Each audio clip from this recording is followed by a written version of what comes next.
देख रही है रानी साहब, हमारा बेटा बिल्कुल बदल गया है। गुरुजी ने बिल्कुल सही कहा था। फिर मल्हारराव सरकार जाते हैं उस वीर बहादुर सिपाही की तरफ जो जान न्यौछावर करने को तैयार था खंडेराव पर, और उसकी पीठ थपथपाते हुए शाबाश कहते हैं। फिर वो कहते हैं बड़े गर्व के साथ में और खुशी के साथ में, उनके चेहरे पर जो गर्व के भाव होते हैं, खुशी के भाव होते हैं, और वो कहते हैं बड़े चाव से कि आप सभी यहाँ मौजूद हैं तो हम आपके समक्ष एक महत्वपूर्ण घोषणा करना चाहते हैं। वो कहते हैं कि खंडेराव के स्वागत में, हमारे बेटे के स्वागत में वाड़े में कल शाम शानदार जश्न होगा। ढोल नगाड़े ताशे बजेंगे और ऐसी शंखवाणी होगी जिसकी गूंज मालवा में ही नहीं बल्कि पूरे प्रदेश के कोने कोने में होगी। और मालवा के उत्तराधिकारी लौट आए हैं। तो मल्हारराव होलकर सरकार कहते हैं हम बहुत खुश हैं और शानदार जश्न होगा। अब खंडेराव जी वहाँ से चले जाते हैं और धन्ना सरदार और उनके बेटे गुनू जी बात करते हैं। धन्ना सरदार कहते हैं कि मल्हारराव सरकार को पहले से सब पता था। वाड़े से सैनिक को भेजा सरकार ने और हम सबको साथ लेकर बाद में निकले उसे बचाने के लिए। ये सब नाटक था, पहले से इतनी बड़ी योजना बना रखी थी।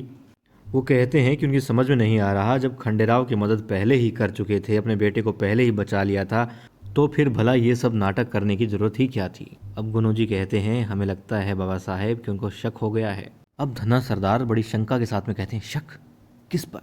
तब गुनू जी कहते हैं कि ये तो कहना मुश्किल है बाबा साहेब, मगर यदि मल्हारराव सरकार को जितना हम समझते हैं तो उसके हिसाब से अगर उन्होंने ये सब बात जानते हुए भी हमें अंधेरे में रखा है तो इसका मतलब यही हो सकता है कि उन्होंने सोच लिया होगा कि यदि बात खुल गई तो कोई है जो दगा दे सकता है और दगा देने वाला कोई अपना ही होगा।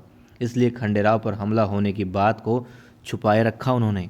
अब धन्ना सरदार कहते हैं इसका मतलब ये कि मल्हारराव सरकार अब हम पर भरोसा नहीं करते। तभी आ जाती हैं द्वारकाबाई साहेब और वो कहती हैं इस सवाल की ज़रूरत क्यों महसूस हुई धन्ना जी साहेब, मल्हार सरकार अविश्वास क्यों करेंगे?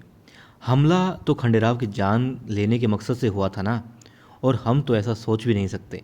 सही कहा ना हमने?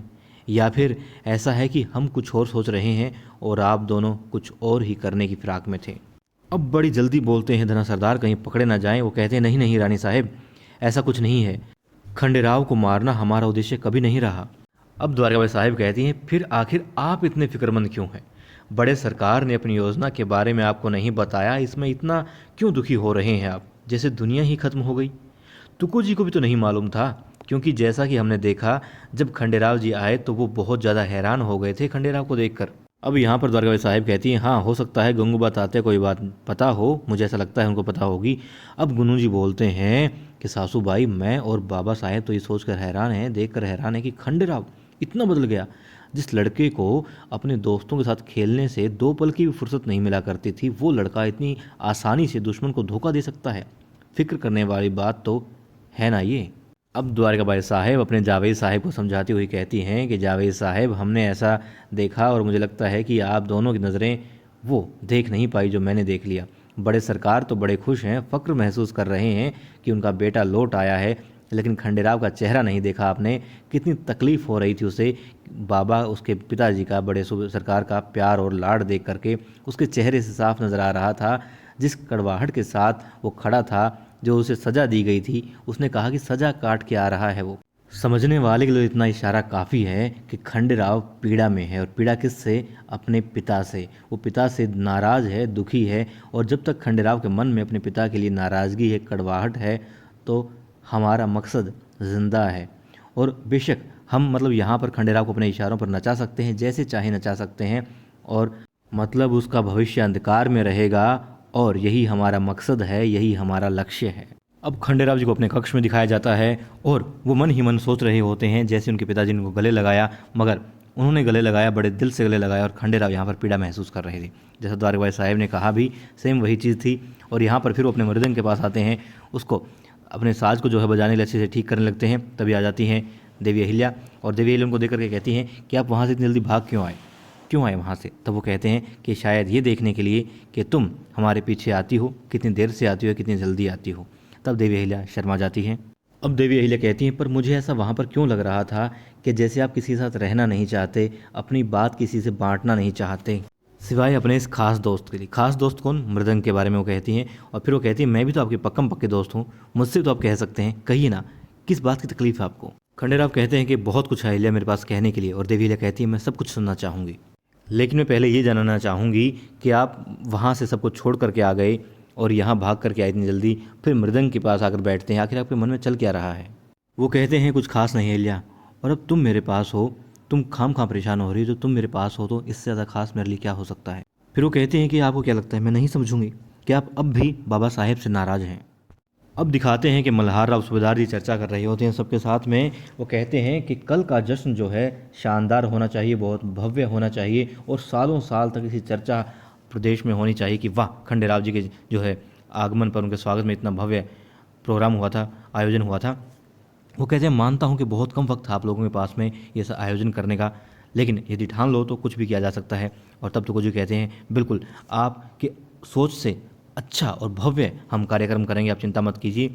पूरे इंदौर को दावत में बुलाया जाएगा और सबकी दुआएं और आशीर्वाद मिलेगा खंडेराव को, बहुत भव्य आयोजन होगा। सूबेदार जी कहते हैं हम यही चाहते हैं। अब रकमा बाई को लेकर के साथ में हरकू बाई निकल जाती है, कहती है चलो हमें तैयारियां करनी है, और तुको जी गंगूबा भी चल पड़ते हैं। वो कहते हैं हमें भी तैयारी करनी है, चलो तैयारियों पे आरंभ करते हैं। अब कक्ष में दोनों होते हैं, गौतम भाई साहब और सूबेदार जी, वो बातें करते हैं। तब मल्हार राव सूबेदार जी अपने दिल की बात कहते हैं। वो कहते हैं हमें बहुत अच्छा लग रहा है, और गौतम भाई सरकार कहती हैं कि हाँ बिल्कुल, मैंने आपको आज खंडेराव के जन्म के बाद में आज इतनी बार खुश देखा है, इतना खुश देखा है। तो कहते हैं हाँ खुशी तो है, खंडेराव लौट आए हैं। तो कहते हैं लेकिन आंसू भी है आपके चेहरों में, जो सिर्फ मैं देख पाई, शायद किसी और ने नहीं देखा। वो कहते हैं खंडेराव को इन आंसुओं के बारे में पता नहीं चलना चाहिए, उसे सिर्फ मेरी खुशी दिखाई देनी चाहिए। फिर वो कहते हैं क्या कभी खंडेराव समझ पाएगा, क्या कभी खंडेराव देख पाएगा उसके प्रति मेरे दिल में कितना चाव है, कितना लगाव है, कितना प्रेम है, और मैं कितना चाहता हूँ उसे। तब वो कहती हैं आप चिंता मत कीजिए, खंडेराव के साथ देवी अहिल्या हैं, और अहिल्या आप दोनों के बीच की जो कड़वाहट है उसको दूर कर देगी, आप निश्चिंत रहिए, मुझे अहिल्या पर पूरा विश्वास है। देवी अहिल्या को दिखाते हैं, वो कहती हैं खंडेराव की आप समझ नहीं रहे हैं। तब वो कहते हैं खंडेराव जी के 7 साल कम नहीं होते, 7 साल में दुनिया यहाँ की वहाँ हो जाती है, लेकिन अफसोस के बाबा साहेब की जो सोच है वो हमारे लिए बदली नहीं है। 7 सालों में हमने बहुत कुछ सहा है अहिल्या, और वो सिर्फ और सिर्फ सूबेदार जी की वजह से। आपने सबसे ज़्यादा सहा है, देवी अहिल्या कहती है। मानती हूँ मैं, क्योंकि आप अपनों से दूर थे, अकेले थे, आपसे दूर रहने का दर्द यहाँ भी सबने सहा है, बाबा साहेब ने भी सहा है। अब देवी अहिल्या कहती हैं छोटे सूबेदार जी आपको याद होगा जब आप गुरुकुल के लिए जा रहे थे तो मैंने आपसे क्या कहा था। मैंने आपको कहा था कि सूबेदार जी आपको एक अच्छा इंसान बनाना चाहते हैं, आपके भले के लिए भेजना चाहते हैं। तब वो कहते हैं तुम नहीं समझोगी देवी अहिल्या, इसीलिए मैं तुमसे ये बात नहीं करना चाहता था। खंडेराव कहते हैं कि 7 साल बहुत बड़ा अरसा होता है देवी अहिल्या।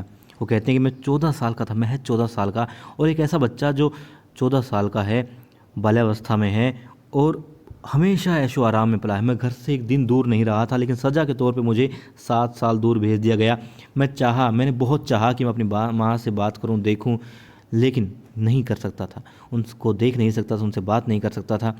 वो उस गुरुकुल का कोना कोना जानता है, मेरे दर्द को कोई नहीं समझ सकता, सिर्फ मैं समझ सकता हूँ, या वो बच्चा समझ सकता है 14 साल का, जो 7 साल के लिए अपनी माँ से दूर रहा है, जिसने मतलब सज़ा के तौर पे काटे हैं वो 7 साल।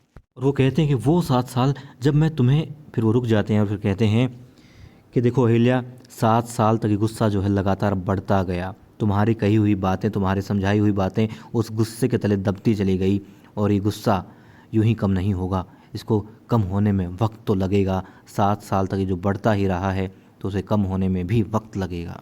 खंडेराव कहते हैं तुम्हारे ऊपर बाबा साहेब का बहुत प्रभाव है और तुम सिर्फ उन्हीं की पैरवी कर रही हो, तुम उन्हीं की तरफ देखती हो।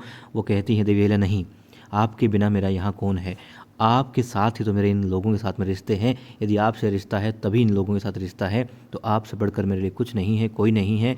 और यकीन मानिए मैं जो भी कह रही हूँ, जो भी सोचती हूँ, सिर्फ और सिर्फ आपके लिए।